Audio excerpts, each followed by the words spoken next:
Okay, magandang gabi. Isa ka din bang non-VIP user dito sa Pixel katulad ko? Well, para sa ating lahat ito.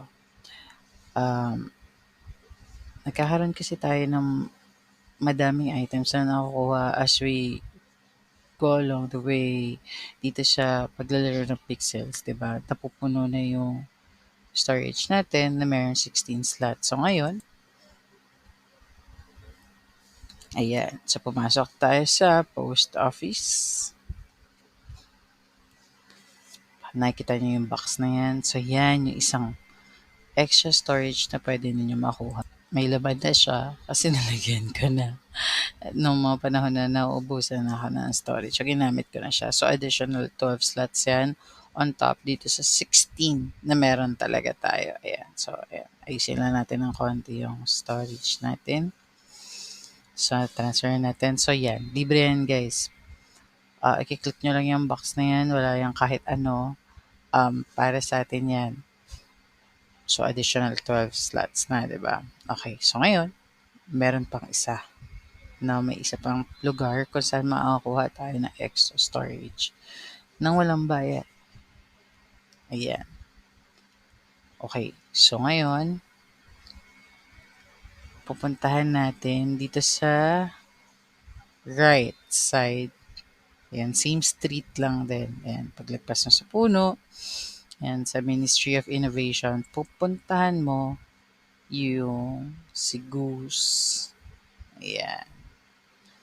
Papasok ka sa loob, hahanapin mo ulit yung same box na katulad dun sa post office. Ayan.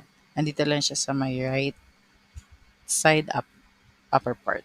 Okay, ayan. Click nyo. O, di ba? Meron ka ng additional na 12 slots din dito sa Drunken Goose. On top na naman dun sa 16. On top din dun sa 12 na galing sa post office. So, ilan na lahat yun, guys? Add nyo na lang, ha? 16 plus 12 plus 12. Okay. O, di ba? Sabi ko nga kanina may extra bonus pa. So, may mga pagkakataon talaga na medyo madami-dami-dami na minin natin. Ba't tumatagal dumadami yung gamit natin, yung items natin na naiipon. Meron akong extra tips sa inyo. For sure may magagalit. But, applicable din kasi siya sa atin, guys. Lalo na kapag umabot talaga sa point na medyo madami na talagang laman. Ayan. So, punta tayo dito sa Box Galore. Hindi nyo dadaanan natin sa Hazel. Ayan.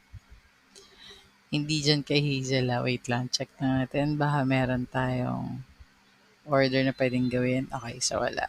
Yung third lang. Okay, ayan na. Pupunta tayo dito kay Buck. Dun sa sell section, click nyo lang yon. And then, dito sa section na to, kiklik nyo yung create. Ayan, benta nyo. Guys, pwede kayo magbenta dyan. Benta nyo yung gusto nyo ibenta. And then, ilagay nyo lang siya sa highest value na meron. Ayan, no, price too high daw kasi masyado. Pero, kung papansin niyo, pwede kayo dyan maglagay. Taasan nyo na lang. No? So, yun yung isang discard na pwede ko ma-share sa inyo pagdating dito sa storage for non-VIP users katulad ko. Ayan. Ayan nyo guys, kapag meron pa akong additional na ma-share sa inyo, gagawa ako alat ng video para sa ating lahat. Thank you again for watching. Follow for more.